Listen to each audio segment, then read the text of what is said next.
Shalom saudara yang dikasihi Tuhan Yesus. Kita membahas pada hari ini Wahyu 14 ayat 14-20. Merindukan penuaian penghakimannya yang adil. Demikianlah firman Tuhan. Dan aku melihat sesungguhnya ada suatu awan putih, dan di atas awan itu duduk seorang seperti anak manusia, dengan sebuah mahkota emas di atas kepalanya, dan sebilah sabit tajam di tangannya. Maka keluarlah seorang malaikat lain dari bait suci, dan ia berseru dengan suara nyaring kepada dia yang duduk di atas awan itu. Ayungkanlah sabitmu itu dan tuailah, karena sudah tiba saatnya untuk menuai, sebab tuaian di bumi sudah masak. Dan ia yang duduk di atas awan itu mengayunkan sabitnya ke atas bumi, dan bumi pun dituailah.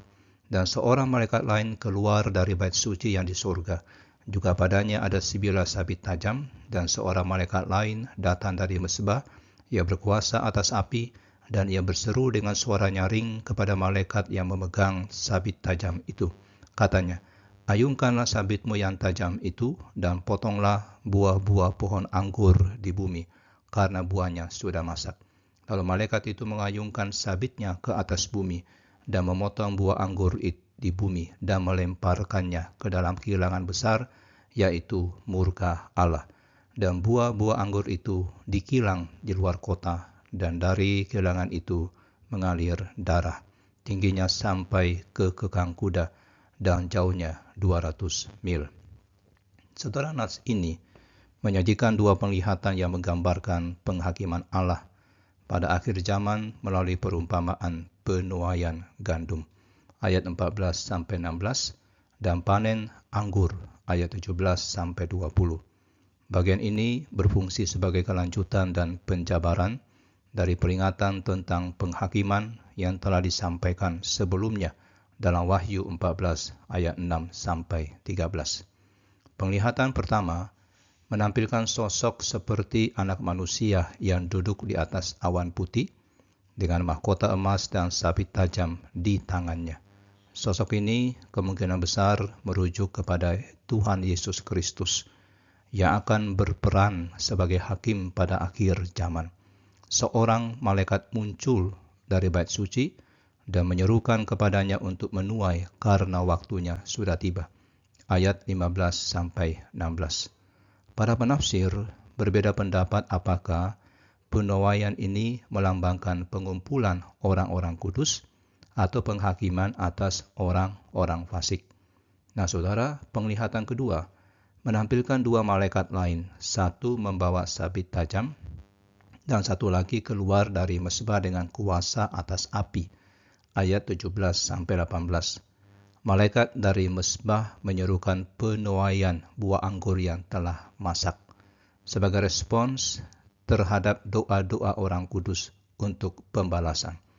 Buah anggur yang dipanen dilemparkan ke dalam kilangan murka Allah, ayat 19, dan diinjak-injak sampai darah mengalir sedalam pelana kuda sejauh 300 km, ayat 20. Nah saudara, penggambaran yang hiperbolis ini yang diambil dari Yesaya 63 ayat 1-6 menekankan intensitas murka Allah terhadap dosa dan cakupan penghakimannya yang menyeluruh. Secara keseluruhan, Wahyu 14 ayat 14-20 menegaskan kepastian, finalitas, dan universalitas penghakiman Allah atas mereka yang memberontak terhadapnya. Dosa yang terus terakumulasi sepanjang sejarah akan mencapai puncaknya pada akhir zaman, sehingga dunia menjadi masak untuk dihakimi.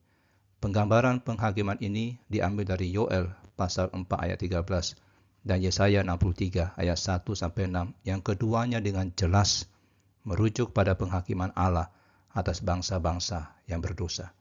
Nah saudara, di dalam konteks keseluruhan pasal 16, bagian ini berfungsi meyakinkan pembaca akan kedaulatan Allah atas sejarah manusia. Meskipun pasal sebelumnya menggambarkan berkuasanya iblis dan para pengikutnya di bumi, pasal ini menegaskan bahwa Tuhan berdaulat. Masih ada harapan bagi dunia melalui pemberitaan Injil yang kekal, namun mereka yang menolak Kristus akan menghadapi penghakiman yang kekal. Bagi orang percaya, perikop ini menjadi sumber penghiburan di tengah penderitaan karena menegaskan kedaulatan Allah dan kepastian penggenapan rencananya, termasuk penghakiman atas segala kejahatan dan ketidakadilan.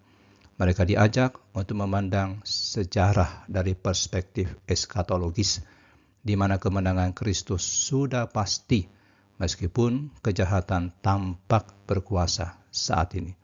Wahyu 14 ayat 14 sampai 20 ini juga mendesak kita orang percaya untuk tetap setia kepada Kristus sampai akhir, serta terus memberitakan Injil kepada dunia yang membutuhkan. Penghakiman yang akan datang menjadi dorongan untuk hidup dalam kekudusan dan menjadi saksi Kristus. Dan pada akhirnya, anak domba akan menang dan keadilan akan ditegakkan. Kita berdoa. Ya Tuhan, kiranya penghakiman-Mu yang pasti atas dosa mendorong kami untuk setia kepadamu. Di tengah berkuasanya kejahatan, teguhkanlah pengharapan kami akan kemenangan-Mu. Pakailah kami sebagai saksi Injil-Mu hingga tibanya penuaian akhir. Di dalam nama Yesus yang akan datang sebagai hakim yang adil, kami berdoa. Amin.